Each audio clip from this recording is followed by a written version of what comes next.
Good morning, students. How are you today? What a beautiful morning to start an exciting and a very, very useful and important lesson. Today, we're going to learn about the author's purpose, the reason why an author or a writer writes a text, okay? And in particular, we're going to discover today non-fictional texts, okay? Let's remember together, fiction, non-fiction. Fiction is the creation of somebody's imagination, right? Like stories, short stories, novels, novellas, okay? Sometimes poetry.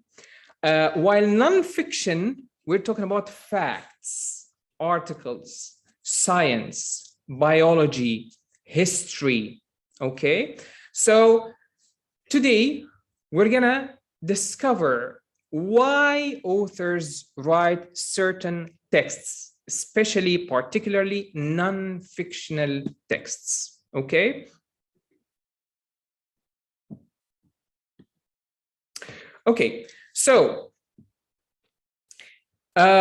we are going to follow three main common core state standards, okay? Related to ELA literacy, RI 7.6, RI 7.1, and W 7.4. Just to remember, R stands for reading, I informational, and then 7, grade 7 means, and 6 is the code of the standard, okay? So, and for the W is writing. So today we're going to determine the author's point of view or purpose in a text and analyze how the author distinguishes his or her position from that of others. That's the first standard. The second standard, cite several pieces of textual evidence to support analysis of what the text says explicitly, as well as inferences drawn from the text. And then later on in the lesson, we're going to produce clear and coherent writing in which the development, organization, and style are appropriate to task, purpose, and audience. Don't worry about that for now. We need to focus more on the objectives, okay? So supposedly the objectives are derived from these standards, okay? Any questions before we move on? If you have any questions, please let me know. Okay. Let's move on.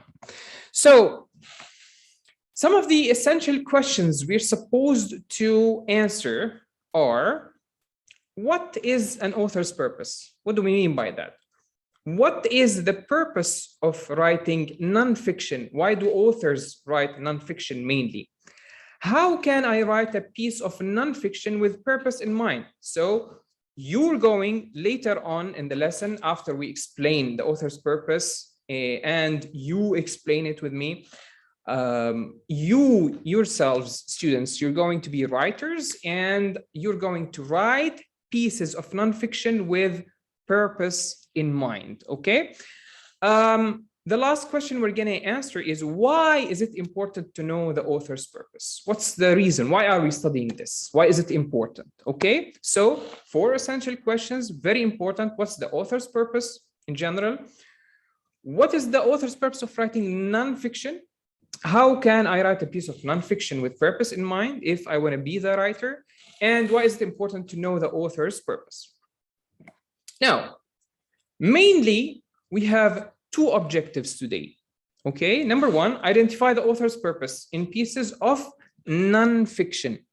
Okay.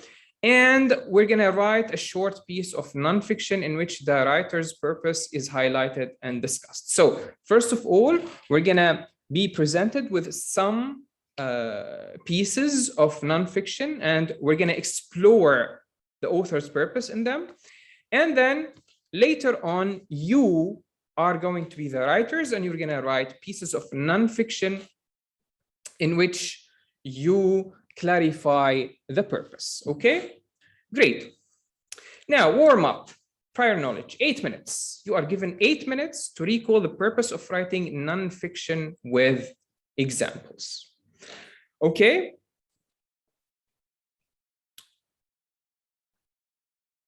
Okay.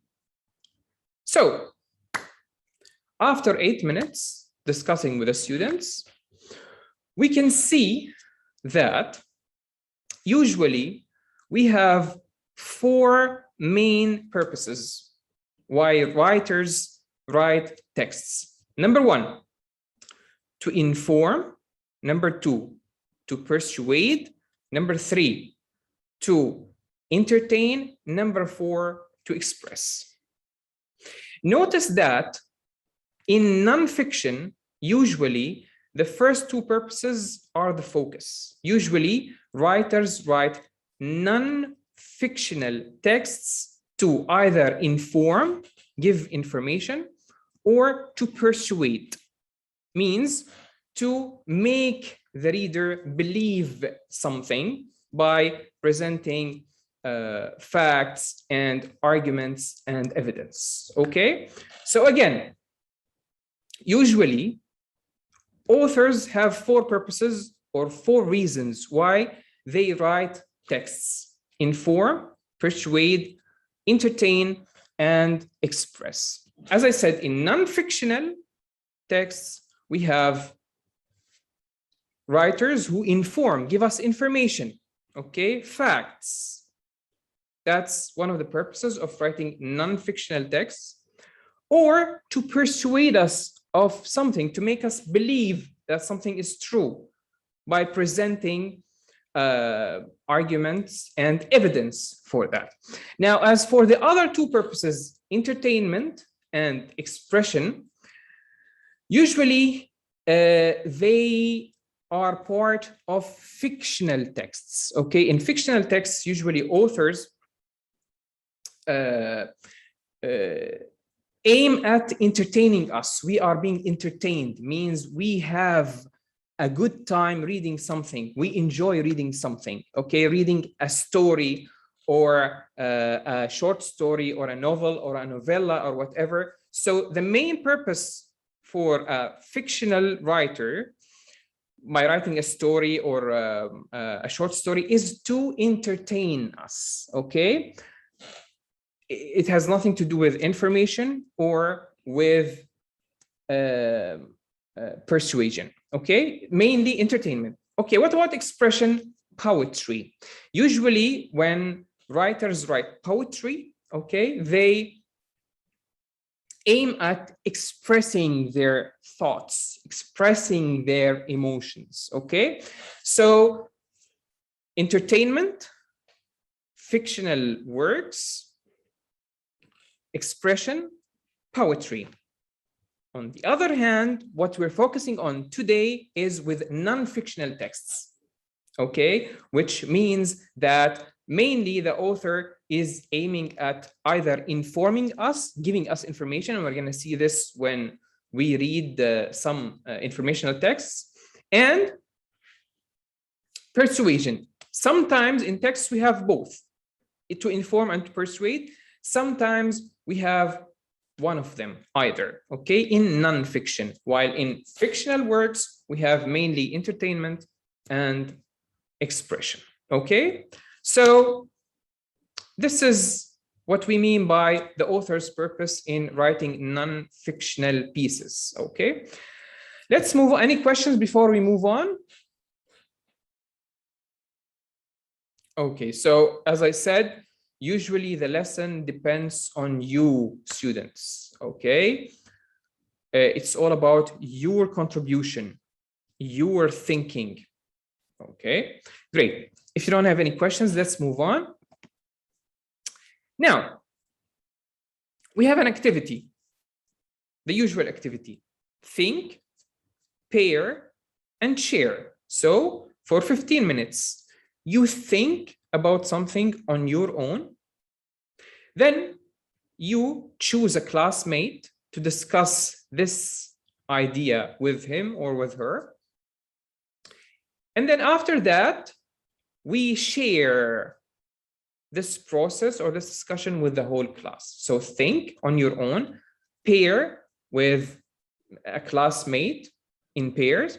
Then the discussion will be throughout the class. So what are we going to do? Worksheets that have non-fictional passages of different lengths and difficulty will be distributed to you.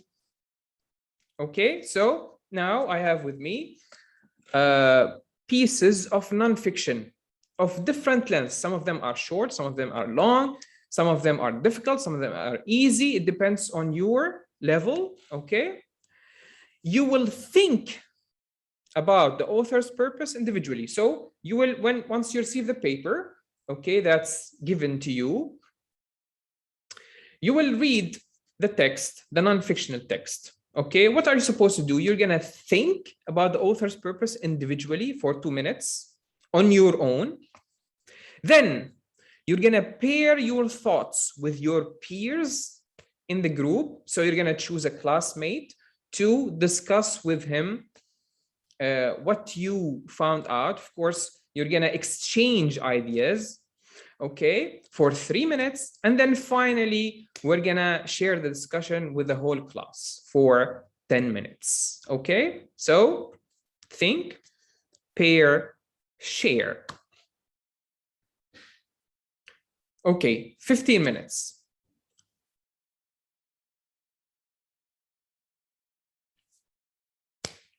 Marvelous, marvelous. Nice contributions, nice discussions, very innovative discussions. I like that. Okay, most of you were able actually to know the purpose of, or the reason why a writer has written, or why an author has written a text. Okay, even for those lengthy, long, and difficult texts. That's marvelous. I really appreciate your hard work, and you committed to the time frame I have assigned, 15 minutes.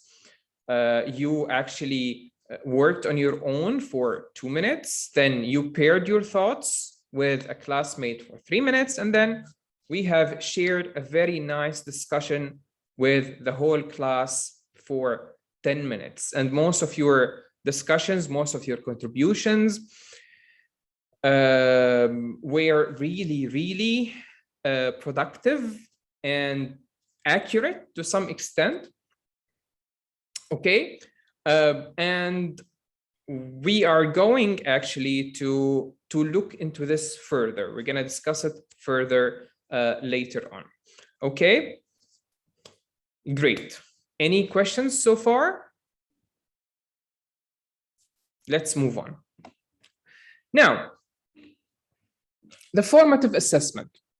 This is where I know for sure whether you were able to grab the idea of an author's purpose. Now you are going to be the author.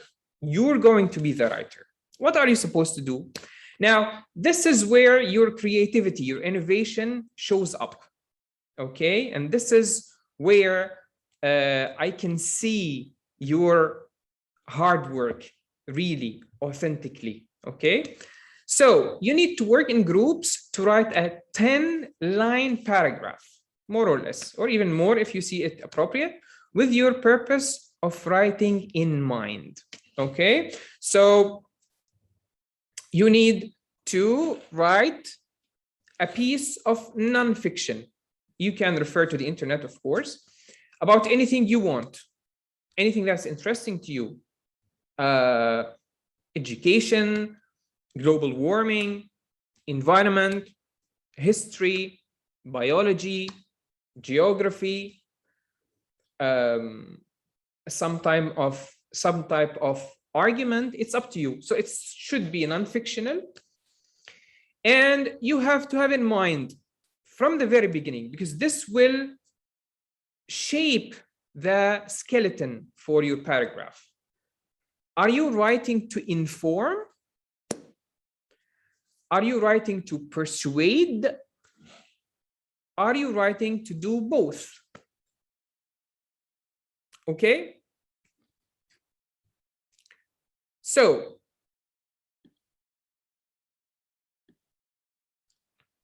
now you're going to have around 10 minutes to finish this. Okay. Let's wait for 10 minutes.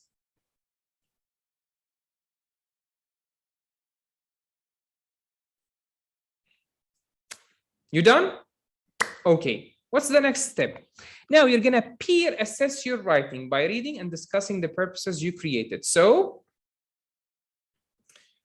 this is your notebook or your paper where you wrote your 10-line paragraph. You exchange it with your classmate, okay? And then you see whether you're able to see or to discuss any points about the purpose. Is this purpose accurate? Were you able actually to express the purpose clearly or not? Okay, so suppose that we have Samir and Rami. Okay, Samir and Rami are going to exchange their notebooks in order to see and analyze the paragraphs they wrote. Okay, so for example, Samir has in mind the purpose to inform, for example. Rami has a purpose to persuade. They're going to see each, is it accurate? Was Rami, for example, able to fulfill the purpose he had in mind? The same for Samir. And then we're going to discuss it with the whole class. Okay, and I'm going to see what you wrote and how, and then we're going to see whether you've been able to fulfill or to clarify the purpose that you had in mind. Okay, great. So that's it for the author's purpose.